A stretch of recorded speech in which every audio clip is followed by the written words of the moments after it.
Hi, I'm Kieren. And I'm Riku. And welcome to Artificially Ever After.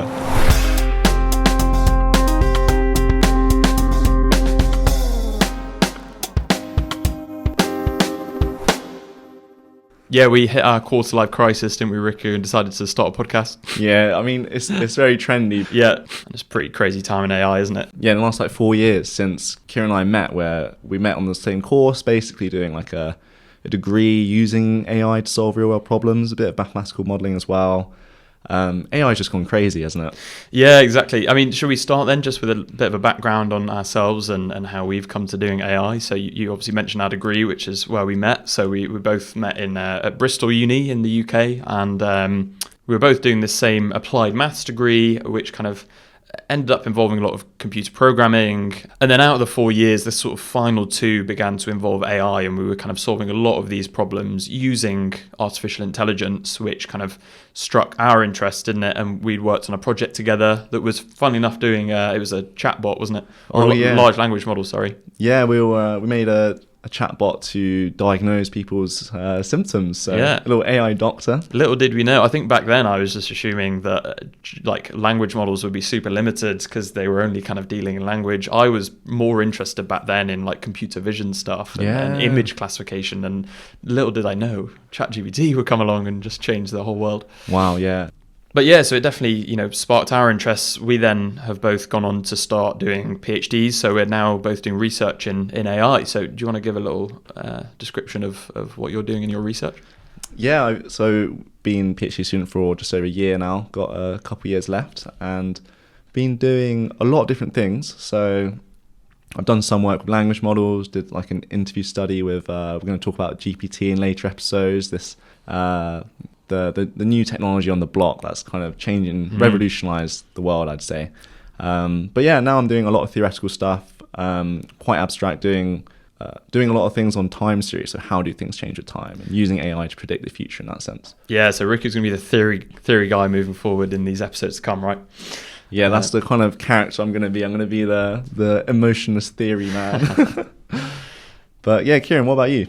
Yeah, so I'm, again, also doing a PhD in AI stuff. My research is a little bit more applied and kind of followed on from where my interests started to develop in my degree, which was in the kind of integration of maths and biology. So I did do a kind of maths degree, like I said, but then I think my brother being a doctor as well, I've always had this interest in biology. My research now is this kind of area of bio-AI, whether that's actually a real term or not, but it's basically using artificial intelligence to predict genetic modifications and how we can engineer and change organisms to behave in cool and interesting ways. I think one good example I like to use is the Impossible Burger, so the meatless burger, which you may have heard of or may have eaten as well. I've actually never had one, but that was bioengineered, so that was kind of designed with genetic modifications, and my work's trying to use AI to predict and design these things. Wow, I've had one, they're pretty tasty. Yeah, so just around the time where we started our PhDs, just things started getting crazy with AI. And convenient timing. Yeah, because Kieren and I just started living together, and we started having a lot of chats late at night, thinking about all the ways AI is starting to impact society. And that's kind of what started off the idea of a podcast together. Yeah, we were stressing, weren't we? I think. Yeah, I still remember that first chat. Think it's probably safe to say the same for you, Riku, but I think we both felt a bit of a kind of responsibility. We were very much in a bubble in the research groups we're in and the people we interact with. But we started to realize that there is a lot of advancements going on that we are very much plugged into because of our work. But there is so much going on at such a quick pace that you kind of average person from just reading the news would struggle to keep up with that. And I think the motivation for this podcast was very much to kind of lift that veil around AI. You see all these news articles that sound very scary and paint this very intense big picture. And we wanted to demystify and basically explain what's going on under the hood. AI is obviously this big term that's thrown around, but humans made AI, so there is definitely the capability to understand what's going on there with a little bit of explanation. And we felt this kind of ownership to try and start discussing that on a public platform, didn't we? Yeah, exactly. That kind of we want to bridge the gap between the bubble of those within academia and outside academia. And within each episode, we hope to demystify a certain topic and certainly relate it to AI, some AI news that's relevant to that topic. But we hope that after every episode, you will learn something about how AI actually works and understand AI and become AI literate, as we like to call it. Yeah, and obviously, we're completely aware and have seen the news articles and understand how there is a big kind of uncertainty around AI and how quickly it's progressing and its capabilities. So, we will have episodes to come where we discuss some of those negative outcomes or where things could go wrong. However, I think from the fact that we're both in AI research, Riku and I both completely believe that AI is this incredible tool that can, if used correctly and understood, can revolutionize society, can cure disease, can benefit humans. It's an incredible innovation.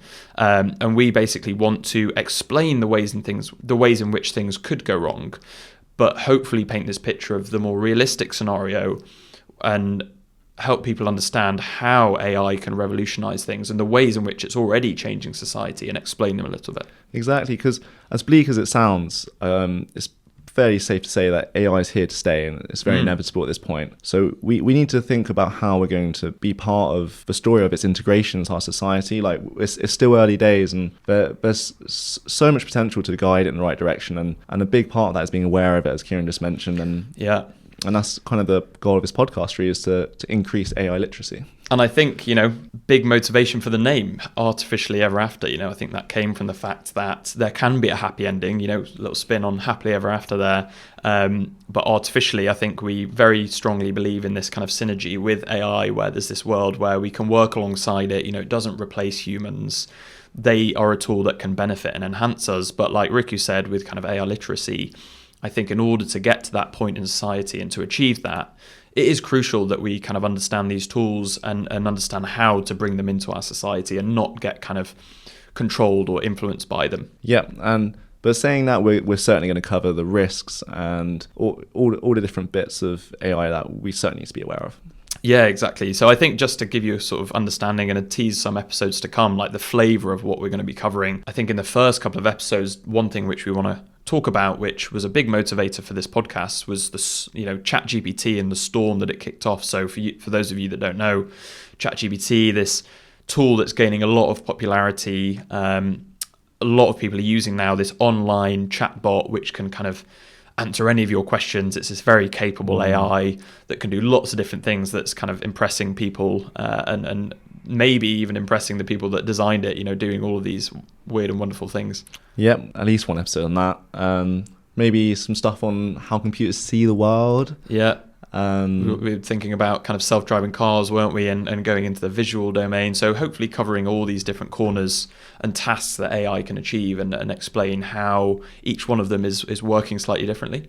Exactly. Yeah, so hopefully that sounds interesting to all of you. And we're going to try and get an episode out probably once a month or so, because obviously doing this alongside PhDs is... Yeah, we want to be realistic, don't we? But it's a lot of AI. We're very passionate about this. We obviously love talking about this stuff. But, the researching, editing, we want to do it very well. We want to be factually accurate. So, yeah, I think realistically, try and churn these out sort of once a month, discuss a new, very different topic that, we're going to have to research ourselves and make sure we're correct and up to date. And we also want to get people on that know more than us. We obviously don't know everything. We definitely want to have people and guests on the podcasts, people that, maybe are using AI in their kind of workplace or it's changed their behavior and lifestyle. And we want to hear why. We want to kind of discuss the way in which those particular AIs are working. So we basically want to please the people, don't we? So we hopefully hear back from some of you. We have our email address now, don't we? So contact@artificiallyeverafter.com, where, hopefully if you'd like to email us some suggestions for episodes, we just want to discuss the things that people want to know, right? Exactly, yeah. We want to reach as many people as possible, and part of that is, we'd be so grateful for any listener engagement. We can, do an episode just for you. So please do, don't hesitate to get in touch.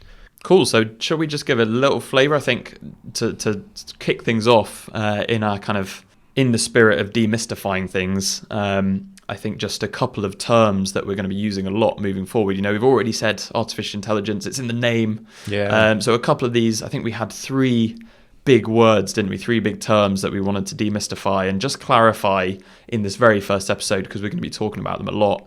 But just right off the bat, can we explain artificial intelligence is the first one, I guess. Yeah, I mean, it's a great question and a very exciting one because, I don't think anyone knows what it is. And just to take it one step back, what is intelligence in general? Yeah, I mean, well, if you're going to define the artificial version of it, you need to know what intelligence is in the first place. So obviously we're kind of grounded and contextualized with our human intelligence. So that is a big kind of caveat, isn't it, to start with, that this is talking about at least human intelligence. But I'd read a book recently that was trying to shoot at a very general definition that can encapsulate animals, different kind of organisms. But what I'd read was this kind of ability to perform and achieve like complex tasks, right? Yeah, I think a lot of different people have different opinions on this. And yeah, I think you settled for that one. Something I settled for was goal-driven decision making. But I think the point is it's not entirely clear what intelligence is. And certainly when it comes to AI, it's the artificial form of that. So I think you could just call it computational methods to solve complex tasks, or computational methods for goal-based decision-making. Yeah, but I mean, like you said, our kind of understanding and definitions of intelligence are changing so much that it is hard to kind of pin it down. But that's why I was trying to stay general with this. But I mean, I'm reading a book at the moment that's talking all about like octopuses, and it's discussing their intelligence. And that just kind of makes you appreciate that there is this whole spectrum out there of things kind of being able to behave and interpret the world very differently and act in intelligent ways that seem very different to human intelligence. So, then trying to understand that in the context of a machine, so this artificial intelligence, is very tricky. But, so far what we see is this kind of way of teaching AIs that is getting them to sort of mimic human intelligence and learn human intelligence, right? Yeah, exactly. And that's a really good point because, and we'll cover this in future episodes about kind of the history of AI, but it would be a bit of a mistake to think intelligence is purely of the form that humans display it. Yeah, exactly. I'm sure in that book you've heard more about that. So hopefully that, we're going to stick with the idea, computational methods to solve complex tasks. I think we're going to stick with that definition. Yeah. And the next kind of buzzword that's been thrown around is machine learning, which is one way to get to AI. Yeah, so like I was saying, obviously about we've been teaching them to mimic human intelligence. There is obviously this kind of quote unquote learning that goes on, which like you just mentioned, this next kind of buzzword that you hear a lot that is thrown around, maybe sometimes interchangeably with AI, which is machine learning, right? So yeah, Riku, what is machine learning? Oh, getting another definition out there. Yeah, so again, machine learning has become so big now. The ways to define it has definitely become more, you have to be more general now. And something that's central to machine learning is this idea of data and experience. And, similar to how humans learn, again, is you'd expect to get better at something the more you do it. That is a core principle of machine learning, is that you have a data set, you have data-driven learning where the more you interact with your data and the experience you have with it, the better you get a task. Yeah, so, that kind of idea that you've got this, historically you have a human in the loop whereby, there is a human with alongside that data that's kind of labeling it and saying what is in the data. So an easy example to explain, which is kind of one subset here, is like classifying an image as having a dog or a cat in it, for example. And the idea with machine learning is that one of the ways in which you can teach a computer to be intelligent about that task is to give it lots and lots of examples of a dog or a cat in an image with a human that's labeled both of those instances. And then over time, the more data it sees, the better a model will get at kind of spotting those differences. So this is one of many different ways that we can teach computers to learn, but it's this idea, the central idea here, that you've kind of got data, and the more data that you have, the better the machine will get at that specific task. So an example of one of the first applications of machine learning was this idea of being able to classify different types of objects. So one example is a leaf classifier. So there was someone went out into the wild and took a load of different leaves, and they know what each leaf is, and they measured the length of the leaf and the width of the leaf, and they had to plug away at a computer, type in all these numbers and also what type of leaf it was. And to label all of these images, yeah. Exactly, yeah. And the whole point of this is that, with this data set, and you can, of all these different leaves, you can use machine learning where the experience the machine sees is these numbers of how long and wide the leaf is. And then it also learns what type of leaf it is. And if you show it enough, give it enough examples, give it enough experience, it will learn this relationship. Yeah, and I think the important point to note there, which will help us transition into our next definition, which is deep learning, is that a human has decided, out of looking at that leaf, what are the kind of key aspects? From looking at all those leaves, what are the kind of distinguishing features? They have kind of decided, if it's the length or the width that allow us as humans to kind of differentiate between them, and those are the kind of numbers that they've given to a computer to learn, whereas deep learning is very different, right? Yeah, so that comes to our third buzzword, deep learning, which was designed to overcome this limitation, a bit more how humans learn, right? Yeah, exactly. So, again, this deep learning is still a method with which we can facilitate computers to gain the ability to perform these complex tasks, to hopefully get towards being intelligent. And deep learning is a way to do that kind of much more generally, right? And allow the computer its own flexibility, like you said, as humans learn. Exactly. So in this case, for instance, when you have these different leaves, with deep learning, you don't need to get your ruler out and measure each leaf. All you have to do is take a photo of the leaf. And the computer will then learn whether the length and the width matters. And the big difference to think about machine learning and deep learning is that deep learning is just still a type of machine learning. It's still just a method for a computer to get better at a task with experience. But the key distinction is about this freedom that the deep learning machine has. It has the ability to not only learn with experience, but also has the ability to learn what's important to best learn from experience. And the way this came about, right, was because humans that were kind of trying to develop AI thought that a very good approach to doing that was to try and replicate the kind of structure of the human brain, didn't they? So we started to develop these kind of neural networks, which is a term you may have come across, where we try to create similar structures that we have in the human brain that allow us to learn, and sort of generalize that and then create the structure, but then just let the AI kind of utilize that structure based on all of the data that it sees. Yeah, exactly. And these neural networks they were theorized, in probably the 1980s or sometime around there. But they never really kicked up a storm until maybe 2010 onwards, at least publicly. And that's largely because of computers just getting much faster and with GPUs and things. Certainly something that's come AIs and machine learning and deep learning in general now is that it's this idea about data, and there's a lot of people only just starting to realize how important data is. And especially these deep learning things, they're a subset of machine learning methods, and they do require, although they're capable of performing much better than just normal machine learning methods that require the ruler and this person to measure things. Deep learning can do much better, but it requires a lot more data. And people are starting to get worried about their data because it's like this idea that AI is just consuming more and more data and becoming ever more powerful. And I remember Kieren and I spoke before about, I think a lot of people perceive AI as this dementor from Harry Potter, where it kind of roams the internet and just sucks up all the data. Yeah, sucks.